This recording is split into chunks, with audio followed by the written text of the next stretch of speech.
Bonsoir à tous. Alors, je suis Rose. Aujourd'hui, je proclame la parole de Dieu en tant qu'être humain sur la terre. D'accord? On est en guerre. Et je proclame la présence de Dieu sur la terre, malgré qu'on est en guerre. Pourquoi ici cette guerre depuis longtemps? C'est la guerre des âmes, c'est la guerre des êtres humains, c'est la guerre des dominations, c'est la guerre des puissances.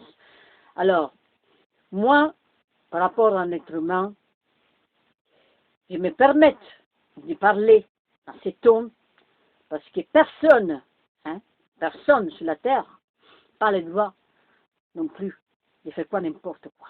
Non. Je ne vous permets pas de parler comme vous voulez. Je ne me permets pas de parler comme vous voulez. Non. Il y a un Dieu sur la terre.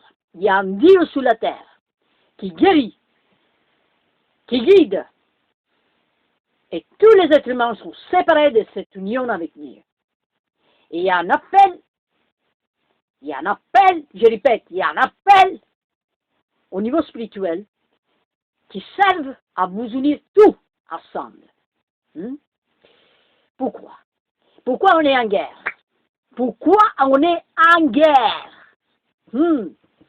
Parce que l'objectif de l'ennemi, c'est de nous éloigner de notre relation avec Dieu et de détourner ce que Dieu a créé pour l'homme.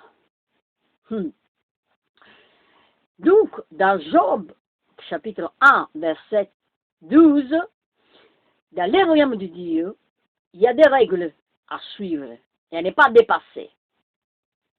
Mais le diable sait bien que si se passe ces règles-là, Dieu y a un plan. Devenir le sauveur de ce qu'il aime.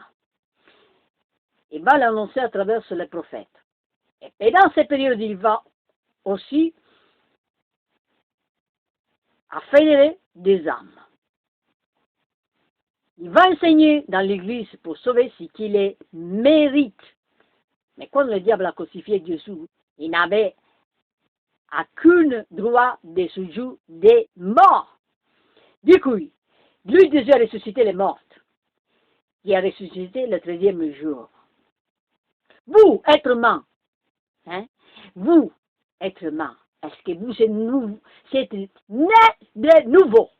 Est-ce que vous êtes né de nouveau? Je répète. Qu'est-ce que vous faites sur cette terre? Vous attachez à tout. Vous attachez à la cigarette, vous attachez à la dépendance, à l'addiction, à n'importe quoi. Hey! Non! Dieu n'aime pas ça. Dieu n'aime pas ça. N'aime pas ça. Vous faites avancer une loi qui n'existe pas, celle de l'adversaire. L'adversaire, il veut que vous faites tout le contraire de ce qu'on est en tant qu'être spirituel. Donc, j'écris parce que j'ai le droit de parler fort. J'ai le droit de m'exprimer. J'ai le droit d'être qui je suis. Et personne, je répète, personne n'a pas le droit de me juger. Non plus. Voilà.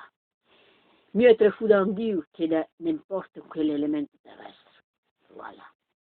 Dans Apocalypse, chapitre 1, verset 17 et 18, je répète, verset 17 et 18, il y a une guerre dans le ciel. Michael et ses anges combattent contre le dragon. Car le diable dit Seigneur vers vous est animé d'une grande colère. Le dernier ennemi qui sera détruit, c'est la mort. Les combats dans lesquels on se trouve, c'est juste dans ces temps qui ont vu là.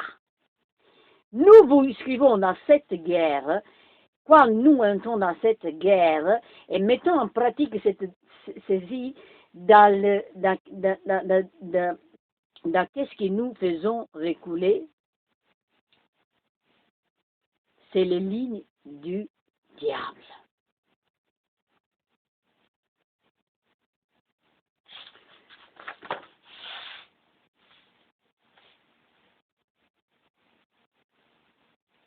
Donc, dans ce royaume de Dieu, on a besoin d'apprendre beaucoup de choses. que la vie pratique nous mette en acte. Et la vie pratique nous met continuellement à l'épreuve. Que la vie pratique nous met toujours à l'épreuve. Et alors? Mais c'est le Saint-Esprit qui vous guide. C'est le Saint-Esprit qui vous guide, je répète.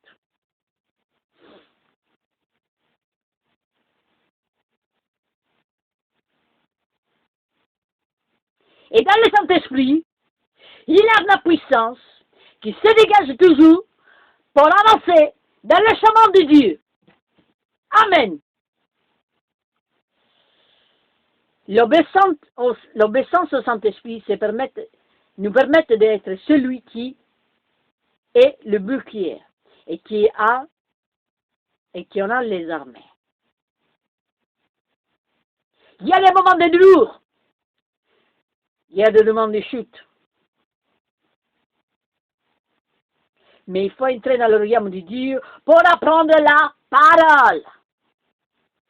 Sinon, vous ne vous sauvez pas. Parce que l'avance a déjà préparé son royaume sur cette terre. Et nous, on est en guerre à cause de lui. Mais nous, on n'est pas avec lui. Lui, on est avec Dieu. On est avec Dieu, toujours.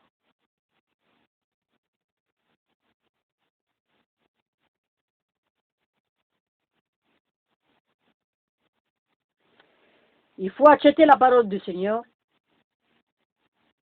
Mais il faut avancer ensemble dans cette cohérence du corps uni à Dieu. Hein? C'est bon.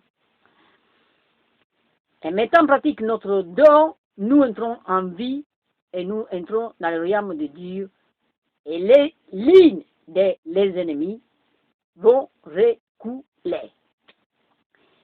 Donc, dans Philippiens, chapitre 2, versets 9 et 11, c'est pourquoi aussi Dieu l'a sévèrement élevé et lui a donné les noms qui est au-dessous de tout nom, afin qu'au nom de Jésus, tout genou fléchisse dans les cieux, sur la terre, et que tout langue confesse que Jésus-Christ est Seigneur, et à la gloire de Dieu le Père.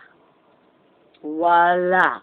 Je vous laisse ça au nom de Jésus-Christ pour tous les âmes qui croient, pour tous les âmes qui vont se convertir, pour tous les âmes qui vont savoir la vérité, et pour tous les âmes qui vont cheminer avec moi ensemble pour élever cet état d'esprit avec le Seigneur. Maintenant, disposez-vous le cœur. Hein? Astuce numéro 1. Dieu utilise ce qui dispose à être utilisé. Et peu importe si vous n'avez pas de capacité ou de talent, et vous mettez à la disposition de Dieu, il vous donnera les compétences dont vous avez besoin, il suffit que vous soyez disposé à les écouter. Moïse appelle Bestalel et Oliabed et tous les hommes habiles dans les corps dans lesquels l'Éternel avait mis de l'intelligence. Tout ce qui donc le corps était disposé à s'appliquer à l'ouvrage pour exécuter. Exode 36, point verset 2. Merci de votre collaboration, si vous voulez, s'il vous plaît. Merci. Shalom, Adonai, Kadosh.